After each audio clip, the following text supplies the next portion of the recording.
નમસ્કાર દર્શક મિત્રો, @ગુજરાતમાં આપનું સ્વાગત છે। હાલમાં ગુજરાત ભાજપ સંગઠન પર્વની પ્રક્રિયા કરવામાં આવી છે, ત્યારે ઉત્તરાયણ પહેલા ગુજરાતમાં ભાજપ શહેર જિલ્લા પ્રમુખના નામોની સત્તાવાર જાહેરાત થાય તેમ કહેવાતું હતું, પરંતુ હજુ સુધી શહેર જિલ્લા પ્રમુખના નામોની જાહેરાત થઈ નથી।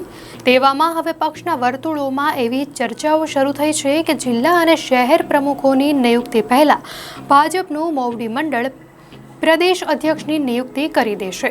ભાજપ ઘણીવાર આશ્ચર્ય સર્જવાની આદત ધરાવે છે, ત્યારે આમ થઈ શકે છે તેવું કહેવામાં આવી રહ્યું છે।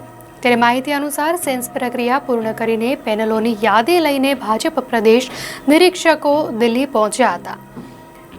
હાઈકમાન્ડની લીલી ઝંડી મળતા જ સત્તાવાર ઘોષણા કરવામાં આવશે। ત્યારે મહત્વનું છે કે આ વખતે સંગઠનમાં હોદ્દો મેળવવા ભારે રસાકસી જોવા મળી રહી છે અને નામોની જાહેરાત બાદ વિરોધની જ્વાળાઓ પાર્ટીને દઝાડી પણ શકે છે। તેથી હાલ આ જાહેરાત કરવામાં વિલંબ કરવામાં આવી રહ્યો હોય તેવું કહેવાય રહ્યું છે। ત્યારે ભાજપમાં સંગઠનના નિયમ અનુસાર જિલ્લા અને શહેર પ્રમુખોની 50% નિયુક્તિ થઈ જાય તે પછી જ પ્રદેશ પ્રમુખની નિયુક્તિ કરવામાં આવે છે અને ગુજરાતના 33 જિલ્લા અને 8 મહાનગરો મળીને કુલ 41 નવા પ્રમુખો નિયુક્ત કરવાના થાય। તે પૈકી 21ની નિમણૂક થઈ જાય તે પછી જ પ્રદેશ પ્રમુખ આવવા જોઈએ। ત્યારે ચર્ચાઓ અનુસાર વિવાદ ટાળવા 21 નવા પ્રમુખો જાહેર કરી દેવાયા।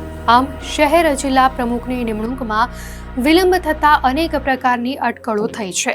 ત્યારે હવે ભાજપનું મોવડી મંડળ શું કરે છે તે તો સમય જ બતાવશે।